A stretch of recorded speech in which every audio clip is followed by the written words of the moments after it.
Assalamualaikum dan salam sejahtera. Kita bersua lagi di dalam Perspektif Antara Pos. Kali ini kami ingin mengajak anda merenung bagaimana bencana alam, khususnya banjir yang melanda Malaysia baru-baru ini, boleh mengubah haluan dan tujuan politik yang dirancang oleh manusia. Apabila diperhatikan dari satu perspektif, sama ada ia satu kebetulan atau tidak, banjir kali ini telah menangguhkan dari menerima bahana buat seketika waktu daripada kesungguhannya mahu melaksanakan hukum hudud di Kelantan. Ini juga melengahkan sedikit kemungkinan berlaku kemelut politik di dalam Pakatan Rakyat. Secara langsung atau tidak, ia juga melengahkan kemungkinan berlaku keretakan dalam Barisan Nasional jika benar-benar ahli-ahli Dewan Negeri Kelantan dari UMNO bangkit menyokong usul PAS itu. Jika ini berlaku, sudah tentu kerabat UMNO seperti MCA, MIC dan Gerakan akan menuntut supaya pimpinan UMNO sekurang-kurangnya mengambil tindakan terhadap adun-adun berkenaan kerana tidak bersetuju hukuman hudud dilaksanakan. Tanpa melengahkan masa, mari kita saksikan laporan yang sepenuhnya.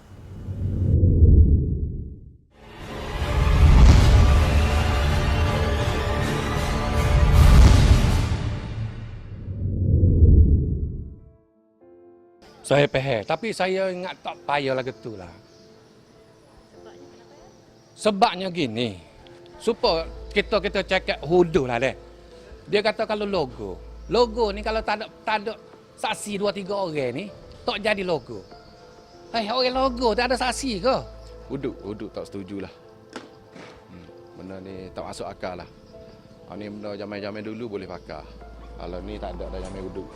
Apakah ini petanda bahawa masih ada masyarakat di Kelantan, terutamanya yang bukan Islam, sehingga kini tidak faham sekaligus tidak mahu menerima dasar PAS yang ingin melaksanakan Undang-Undang Jenayah Syariah di negeri itu? Bukan setahun dua PAS memerintah Kelantan.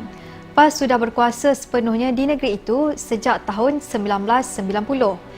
Namun masyarakat bukan Islam di negeri itu masih keberatan menerima hasrat PAS mahu melaksanakan hukuman hudud.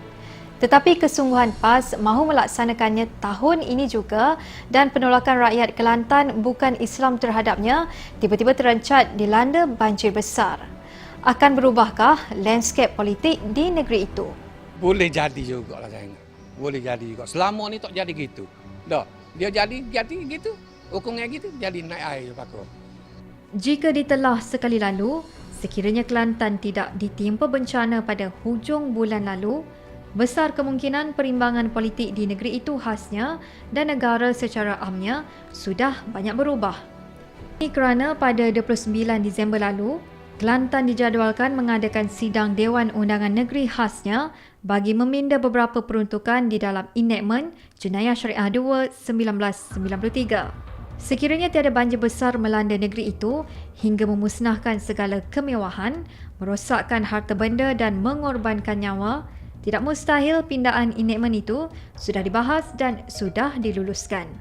Dan jika langkah itu berjaya, maka seharusnya juga segala asas bagaimana pelaksanaan dan kaedah hukuman hendak dilaksanakan sudah menjadi rang undang-undang yang sedia dikuatkuasakan. Bukan kata lengkap 100%, tapi contohnya perkara-perkara yang asas kepada pelaksanaan ini sudah ready. Contohnya pertama enactment tadi. Yang kedua ialah kaedah-kaedah pelaksanaan hukum kita sudah clear dah semua. Ada sudah didokumentkan. Contohnya kalau nak potong tangan, apa kaedah dia, prosedur, semua ada. Nak sebat, apa prosedur dia, syarat dia, semua sudah ada. Yang kita nak bawa ke parlimen ialah dua perkara. Pertama ialah pindaan kepada bidang kuasa Mahkamah Syariah.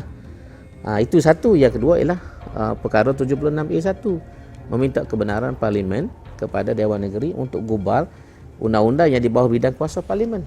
Keyakinan Muhammad Ammar itu mungkin dipacu oleh penubuhan satu jawatan kuasa teknikal bersama Kerajaan Pusat sekaligus menampakkan kerajaan pimpinan UMNO Barisan Nasional terbuka dengan hasrat PAS itu. Namun, apakah keyakinan itu akan menjadi teras pemikiran politik baru bagi PAS jika diambil kira kedudukannya yang agak goyah dalam Pakatan Rakyat mutakhir ini? Nak ubah persepsi kita, hati orang kita nak ubah macam mana, cuma argument kita senang. Sebab hudud ni sebelum kita pakat pun DAP sudah tahu. Memang PAS ni cita-cita dia nak menubuhkan negara Islam. Antaranya ialah kita nak melaksanakan undang-undang Islam. Yang menariknya ialah, sebelum ini kepimpinan UMNO Kelantan ada menyatakan kesediaan menyokong PAS Kelantan untuk melaksanakan hudud. Ini jauh berbeza dengan tanggapan Parti Islam itu sebelum ini bahawa UMNO, lawan politik mereka itu mengenepikan kepentingan agama sehingga ada yang menuduhnya sebagai fasik, kafir dan munafik kerana mencuaikan hukuman Allah. Namun persoalannya sekali lagi, apakah UMNO benar-benar yakin dengan keikhlasan PAS untuk melaksanakan hukuman Allah itu hingga sanggup memberikan sokongan terbuka pada usul PAS pada sidang khas DUN 29 Disember lalu? Mereka berjanji kepada rakyat Kelantan selepas 24 tahun berlalu. Tarikh 29 hari bulan ini adalah janji mereka kepada rakyat Kelantan. Dan bukan janji yang pertama, janji demi janji. Dan sekali lagi 29 mereka bernasib baik.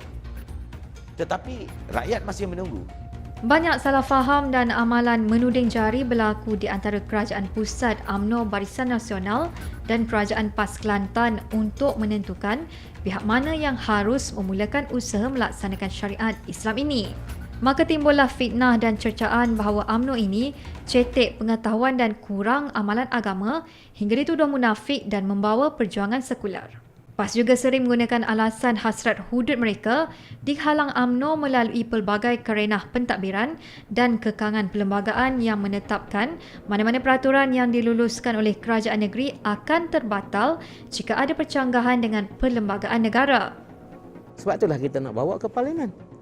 Biar parlimen yang menentukan. Kalau kita kalah, usul kita ni ditolak oleh parlimen, kita puas hati. Tapi tidak patutlah semana-mana pihak termasuklah DAP menghalang kita daripada bawa usul ke parlimen.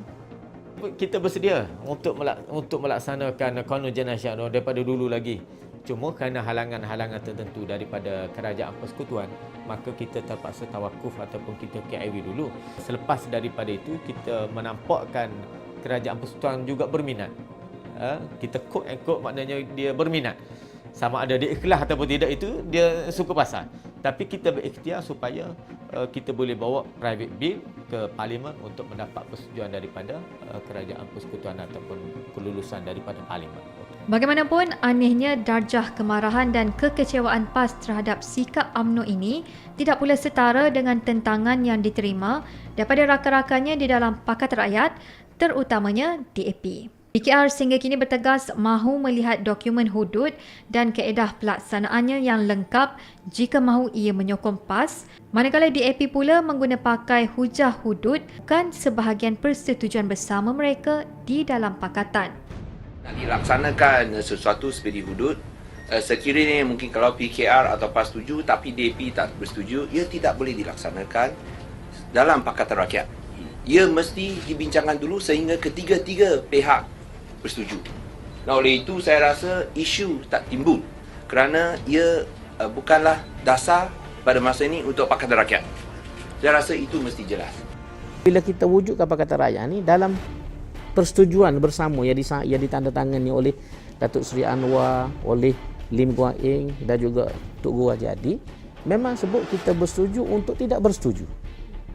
Makna prinsip perjuangan kita, apa yang sudah PAS bawa ni tidak akan diusik. Namun akhir-akhir ini, UMNO mula menunjukkan reaksi positif berhubung pelaksanaan hudud yang dirancang PAS untuk dilaksanakan tahun ini juga. Barangkali mahu menghindar persepsi negatif rakyat berhubung isu hudud ini, UMNO Kelantan berikrar menyokong usaha meluluskan pindaan enactment berkenaan bagi melengkapkan mekanismenya dan menghalalkan pelaksanaannya di bumi Cik Siti Wan Kembang itu.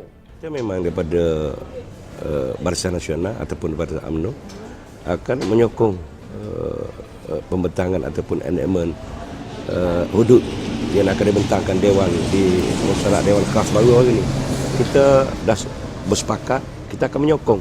Namun berbalik kepada persoalan pokok yang menjadi ketakutan masyarakat bukan Islam di Kelantan, apakah PAS sendiri sudah memberikan kefahaman yang secukupnya kepada mereka? Kalau boleh tak payah buat lagu tu lah. Nyanyo. Tak. Kalau hak betul-betul ada tu, okey tak apa, bagus lagu tu. Kalau kena hak nyanyo, lagu mana? Tak payahlah, saya ingat tak payah lagu tu lah. Kalau boleh tu polis jaga betul-betul lah. Tak, jaga betul-betul lah. Tak payah kata nak kerak terangai ke apa. Nyanyo. Kalau hok betul-betul curi tu, tak apalah. Kalau tidak nyanyo. Golongan ini mahu kerajaan negeri yang dipimpin PAS mengutamakan soal pembangunan berbanding hukum Islam itu. Saya rasa ada lagi tempat tak ada elektrik. Saya rasa lah ni Kampung Batu Jong rasa tak ada lagi elektrik. Ramai. Kira perkampungan tu, kalau kerai-kerai perkampungan tu, yalah Batu Jong tu kira perkampungan orang Cina kerai-kerai. Tapi Kelantan ni, kira tak tahulah air ni. Kadang-kadang 2-3 hari tak ada air. Masuk masalah lah air. Elektrik tu tak apa, air penting. Dah, elektrik tak ada, malas ya untuk elektrik ya. Air ni kena untuk mandi, nak masak, nak basuh baju. Apakah ini akan meletakkan PAS dalam dilema sekali lagi? Dia tidak timbul soal gagal sebab dasar kita, Kelantan dasar membangun bersama Islam, ini dasar kita.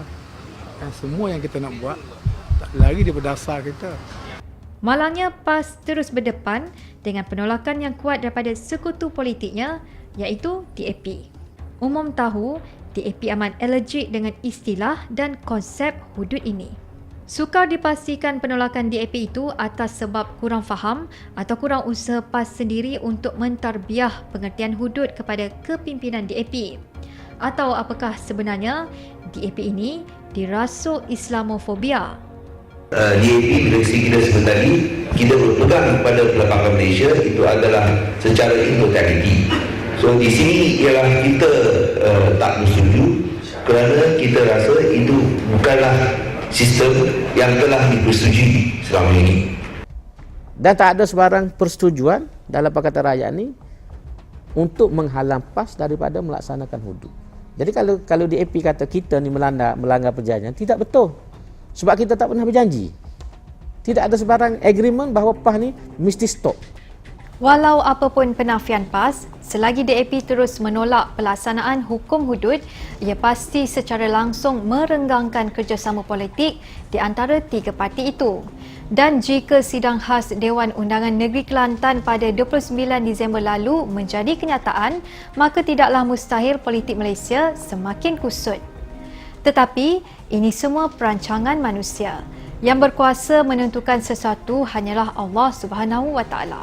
Hanya Dia tahu hikmah di sebalik mengapa ditangguhkan sidang khas berkenaan dengan menurunkan bencana banjir yang amat luar biasa ini. Banjir kali ini meninggalkan kemusnahan dan kerugian hampir 3 bilion ringgit. Mungkinkah ini satu permulaan bagi PAS Kelantan dan Kerajaan Pusat UMNO BN saling berjabat tangan bekerjasama dan melaksanakan tanggungjawab masing-masing? Di dalam soal kerjasama ini, saya lihat kerajaan pusat lebih ikhlas. Kerana kerajaan pusat memiliki segala-gala. Daripada segi peruntukan keuangan, kemudahan-kemudahan agensi yang begitu banyak, maka pihak yang lebih besar, pihak yang mempunyai segala-gala nak berkongsi, melakukan suatu pakatan, kerjasama, kebersamaan. Ini dengan suatu lagi pihak yang berada di dalam keadaan serba kekurangan dan tidak ada kemampuan untuk bukan sahaja menyalurkan keseluruhan bantuan, tetapi untuk melakukan pelaksanaan pasca banjir. Dan kita bincang ni ialah G to G. Itu yang lebih penting dalam semangat federalisme. Masalah isu politik itu biar higher rank punya yang level dia bila bincang lah. Kerjasama antara kerajaan ni memang satu benda yang cukup baik kepada rakyat. Sebab tu kita terbuka. Kerajaan negeri aku tanpa bantuan daripada persekutuan, sudah tentu kita tidak dapat melaksanakan macam-macam projek. Kerajaan pusat pun kena aku tanggungjawab dia untuk mensalurkan projek kerajaan negeri. Kalau tak ada negeri, pusat pun tak ada pun. Menjadi tanggungjawab kepada kerajaan persekutuan untuk nak pastikan supaya kerajaan ataupun rakyat dalam negeri Kelantan selepas daripada berlaku apa saja musibah dia bantu. Pasal tanggungjawab ni tanggungjawab kita bersamalah. tanggungjawab bersama.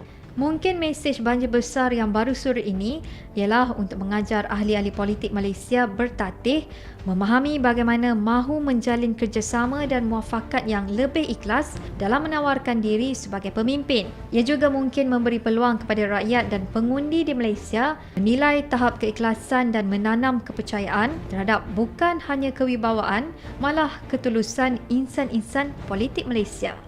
Anis Iliani Ubah Muhammad Azhar melaporkan untuk Perspektif Antara Pos. Banyak hikmah yang boleh kita gali daripada bencana banjir yang melanda Kelantan baru-baru ini. Adakah ini cara Allah mendidik ahli-ahli politik Malaysia bagaimana penangguhan pelaksanaan hudud itu membuka peluang dan menambah masa untuk meningkatkan kefahaman dan penerimaan rakyat demi melengkapkan penghayatan Undang-Undang Jenayah Syariah itu sendiri. Semoga apa yang dipaparkan sebentar tadi dapat menjadi pencetus keinsafan bagaimana kita perlu lebih teliti dalam mengatur sistem pemerintahan di negara ini. Sehingga berjumpa lagi. Assalamualaikum dan salam hormat.